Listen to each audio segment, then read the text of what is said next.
Yeah, So well, talk. because Go look, ahead. we talked about that. And you go up to somebody, you talk to them, you give them some information, you see them the next time they go out, they don't implement any of that information, and you go. Sometimes I wouldn't even go back to them. I'd just go like, okay, well, I'm not It's gonna go to amazing. you anymore. And sometimes they'll come back, and I would go to them if I knew them personally and go, hey man, I just suggested that. Did you not want to try? You know what I mean? At least communicate. And talking about that, communicating with a coach, is it better or worse to you that that great coach you have is your father? You know what I mean? Like, does that affect it in any way, good or bad? I guess. I think it was stubborn at first. I was just I don't think I was stubborn at first. It was just like, damn, am I ever going to be able to just do my own thing? But then as time went on, I was like, oh, that works. Now I just learned that. And I just kept building and building. And now I'm just like, all right, let me just think of some ideas, whatever. And then I'll present them to him. And then he'll teach me why I was thinking kind of the wrong way. He's very understanding now. Yeah, we get on each other's nerves, but at the end of the day, I just want this thing to be as best as possible, and it has to go through him to make me realize to get why. that. So Yeah. are there? How about you, Colton? Do you like having, or is there another person there that you go to for advice because it's less? You know what I mean? That's what I'm trying to get at. Do you always go to him, or is there somebody else that's easier to communicate with? No, everything I always run by him, everything. Yeah. But if there's never too many ideas. Like there's never a bad idea for too many ideas, I guess. Yeah. A weird way to say that. Yeah. But yeah, I'll go ask other people for promo advice or how they think I should do this. And yeah, I try to keep an open dialogue with everyone because I want everyone to come talk to me and tell me if they liked it or didn't like it. And if you don't open those relationships, no one's going to come talk to you. Amen. And don't ever let your father give you any advice when it comes to promos. Just yeah. So like you said, he wasn't the talker of your group. So Spears helped us so much with promos and what feeling to kind of grasp at during this time in the promo, or how to gauge your audience and capture them. So yeah. He's our go-to guy for promos. I think he's brilliant at it, and he helps me with verbiage and wording when it comes to how to get the point. Yeah, he's a smart dude, and he's a smart dude, and he's been doing this for a while. You know what I mean? So it's good to go to people like that. I don't know. Yeah, I don't know. Just stop talking. Arn Anderson and just we try to take we don't want to get funneled into thinking like Dad's way is the only way. It's just we want to branch out to.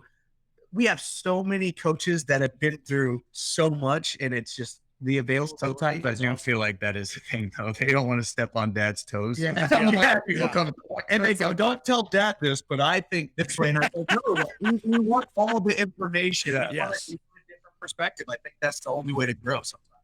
I agree. You get as much, like I said earlier, man, you get what you need and you leave the rest. And what works for, look, that's the thing with being an individual talent. I know what my way is going to work. Now you can tell me, say I'm writing the show and I wanted to execute it this way. I know that's going to work because that's why I did it that way. You may want to change it, and I don't know then that your way is going to work. So you do have to take stuff from everybody and then go, okay, what's going to work for me? Because I don't want to be another Billy Gunn. I don't want to be another Arn Anderson. I don't want to be another Road Dogg. I want to be me. You know what I mean? I want to be Austin Gunn. I want to be Colten Gunn. And so, look, you guys are doing stinking great. Like I put you over every time, and it's totally because I'm biased, and you're Billy's kids, and I love y'all, and I've seen you from when you're knee-high to a grasshopper to now you're on TV every week, and I'm watching you, and you guys are so entertaining. It's time for you to sink your teeth into something, and I think if he's smart, he'll let you guys take a run after those tag titles for sure. Give you more promo time. Man, the show needs more entertainment. It's got a ton of great wrestling on it, no doubt about it. But what I want to be is entertained when I tune in, and that's what you guys bring to the table that a lot of other people don't. So How do y'all feel about that? Is that y'all's strong suit, do you believe? The entertainment aspect? Look, I'm not taking anything away from your athleticism. Don't get me wrong. You're We both know No, great no, no, no, athletes. no. okay. We know though, trust me, we know we have the whole Yeah, package. I know. And confidence isn't an issue with you either, Austin. But what I'm saying I is, told you I'm the humble one.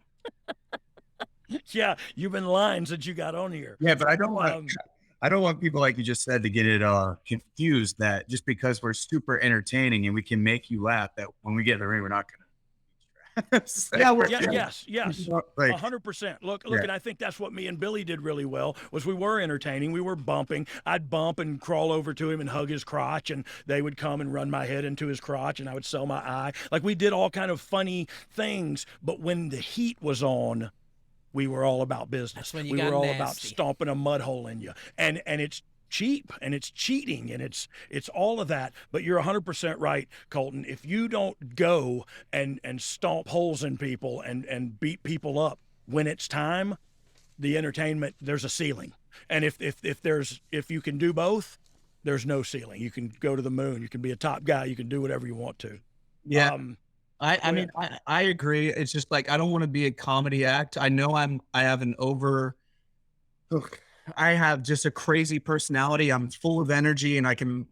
But me and Colton, if you look at our track record on TV, when it comes to strictly TV time, we take advantage of every situation, whether it's Amen. make you laugh or whether it's partying in Vegas and just getting a minute and a half promo, or whether it's when the titles are on the line and we need to kick ass and like turn it up a gear.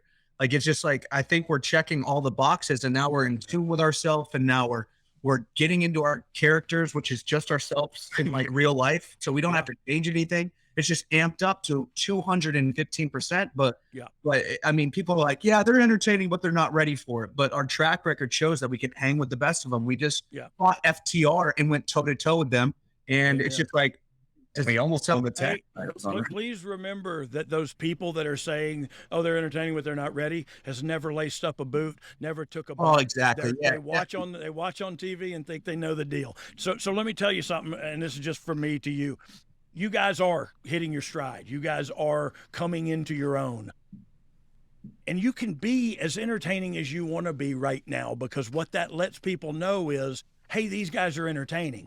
Then when you sink your teeth into something, if you get into a storyline with somebody where you're getting heat, and like you have in the past with Christian's guys, but like that's when it's time to get serious, and that's when it's time to stop the ha-ha. And I can still be a jackass. I can still be loud and obnoxious, but now the entertainment is toned down and the seriousness. Absolutely. So look, that's how I feel about promos too, is I can't tell you how to cut a good promo. What you have to do is find the reality of your situation in your storyline and live in that moment when you cut it. Where am I? Did they get heat on us? Did we get heat on them? Are we on top? Are they on top? Where are we in this storyline and in this matchup that's about to happen? And then act accordingly. If it's just be entertaining, then do that. But if it's start off entertaining to hook them and then get serious, and now we're about, you know what I mean? You just act accordingly.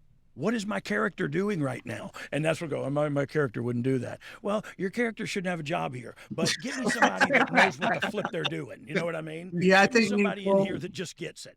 Yeah, me and Colton are really like what I said about being more in tune with each other. We're really slowing down and listening to the people and like are they mad at us? Are they whatever? What do we need to do to amplify this? And it's just like when we're wrestling and we just need to take a breath and look around and just very subtle. We're learning the very subtle things on what to do in every situation. Hey, look at Brad Armstrong. My brother used to say that they're the subtleties that aren't subtle at all, because if you don't do them, it is so obvious. You know what I mean? That you're not taking those little moments.